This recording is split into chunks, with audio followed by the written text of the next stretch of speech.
Good afternoon, this is Nicholas from Gandora Gaming, and I told you all there would be Ghoti support in Phantom of Nightmare, as much as there's going to be Gold Pride support in Phantom of Nightmare. We already knew this. I called it weeks ago when I realized that the OCG finally got Gold Pride, Ghoti, and the Labyrinth archetype, or Gate Guardian, and that new TCG World Premiere set for them. And I knew the next set they were going to have, they were going to get new support for all three archetypes, and I was right. We have been proven that Labyrinth, the TCG exclusive, or Gate Guardian, got support this morning.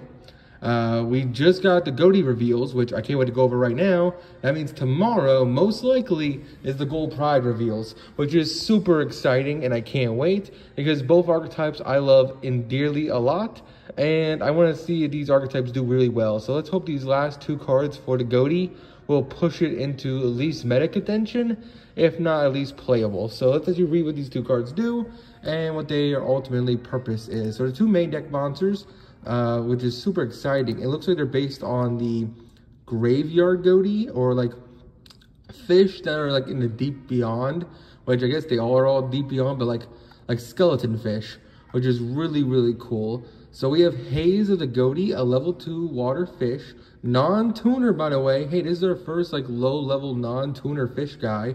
It's a water fish monster, level 2, 0 attack, 1500 defense. You can only use the first, second, and third effect of this card once a turn. If you control a fish monster, special summon this card from your hand, which is already a great level 2 extender. If a monster is special summoned to your opponent's field, you can target one of them and one of your banished level 6 or lower fish monsters. Banish both the opponent's target and this card. And if you do, special summon the other target. So that's absolutely insane. So not only does it reborn a level 6 or lower fish from the banish zone, but it also banishes itself and opponent's monster, which is really good.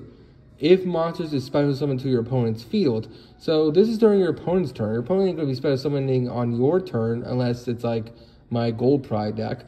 But that's really insane. So it's removal for the deck, which is really good. And it's also extension. You can banish the you can reborn a level 6 banish, and then the level 6 will get you a search on summon, which is really good. During the standby phase, the next turn after this card was banished, special summon it. This card is absolutely broken for the Ghoti deck. This is absolutely insane. This is something they needed for a very long time. And now we have a new level 6 fish, Moonlight the Ghoti. It looks like an angler fish mixed with a barracuda, mixed with a bonefish. It is absolutely insane looking. It is 2400 attack, 0 defense, water fish. You can only use the first and second effect of this card once a turn. If this card is no more special summon, you can add one fish monster from your deck to your hand, except Pisces, the Moonlight of the Ghoti, so except himself. Then you can banish one fish monster from your hand or face of the field. So it's pretty good. On normal or special, it adds a fish and then banishes the fish. That's amazing. And then its second effect is, if this card becomes banished, you can banish one fish monster from your hand, face of field, or graveyard except himself. Which is pretty solid. And then you special summon it. Oh, which is really good. So basically the idea is that he can, if this card becomes banished by any means, you banish a fish from hand, field, or graveyard, and then he'll special summon himself from the banish zone, which is really cool. So how do I feel about all these cards? I think they're solid. Do they make the deck more playable as a pure archetype? Absolutely. I think the level 2 non-tuner is absolutely insane, and I think the level 6 is actually pretty decent. Well, I think this is going to push Ghoti into like playable but as a pure deck, possibly, but I still feel like they need some help. Most likely the best version of this deck, besides Gold Pride Punk Ghoti, is probably going to be Runic Ghoti, because you can turbo out the levels you need to make some really cool Synchro 6s and Synchro 8s using the Runic cards, which is really good. So honestly, I like these cards. Do they push it into playable? Absolutely. Do they push it into meta contending terror? No, but Ghoti didn't need that. They just needed some more playable cards in the main deck, and this is definitely what they got. And I can't wait to see where this deck goes from here. So hope you all enjoyed. Don't do anything stupid. Are you excited for the Gold Pride premieres tomorrow?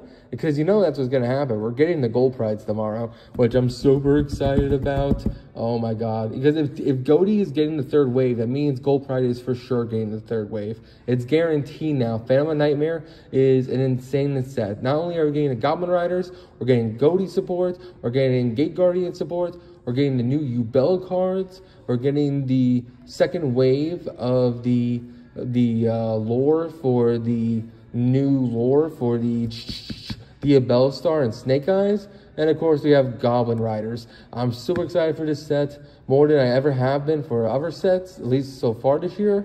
I'm really excited to see where this goes from here. Hope you all enjoy. Don't do anything stupid, and I'll see you on the next one. Bye bye.